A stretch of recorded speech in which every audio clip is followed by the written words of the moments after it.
There was a constable in Xian County, his surname was Shi, but I forgot his name. This person is not formal, but he is open-minded and upright in nature. And he despises those who behave in a despicable and dirty way.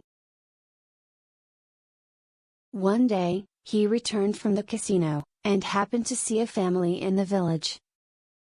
A couple, a mother and a child, hugging each other and crying.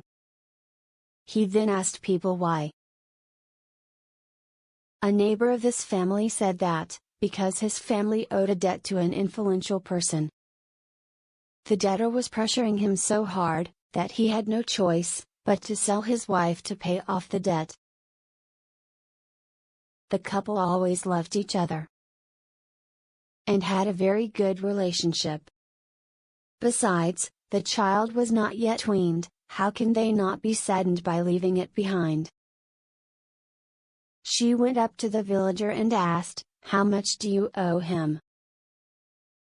The villager replied, 30 taels of silver. She asked, "How much did you sell your wife for?" The villager replied, "I sold her to someone as a concubine for 50 taels." She asked, "Can you redeem her?" The villagers said, "Although the contract of sale has been written, the money has not been paid yet. How can I not redeem her?" She immediately gave all the 70 taels of silver he won from the casino to the villager, and said to him, "Use these 30 taels to pay off your debts, and use the remaining 40 taels to make a living.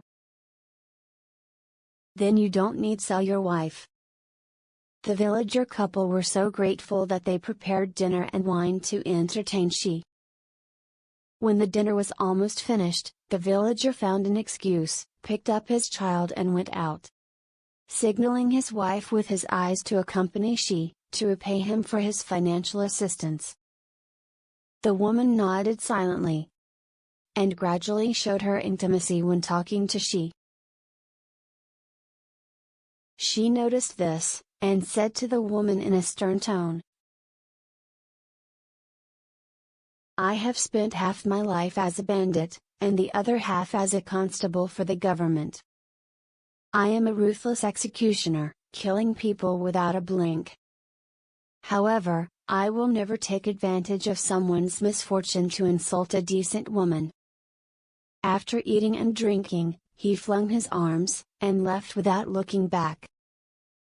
Half a month later, a fire suddenly broke out at night, in the village where she lived. It was the time when the autumn harvest was over, and every house was stacked with grain and firewood.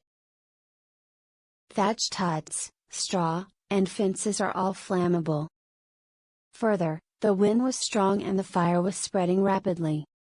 In a short time, the blazing fire had already approached the Shi family's house. She estimated his family had no way to escape, so he, his wife, and son, sat at home, waiting for death with their eyes closed. In a trance, they seemed to hear someone shouting from the rooftop. "An urgent document has arrived from the god of Eastmount, exempting Mr. Shi's family."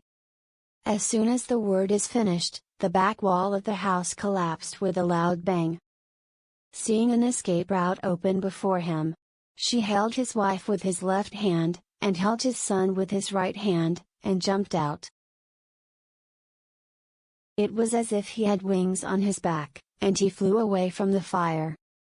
After the fire was extinguished, it was found that 9 people were burned to death in the village.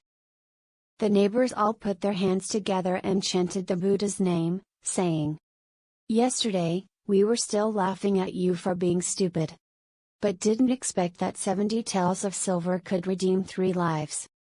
I think Mr. Shi can be blessed by the God of Destiny. The merit of donating money to help the villagers accounts for 40%. And the merit of refusing women's seduction accounts for 60%.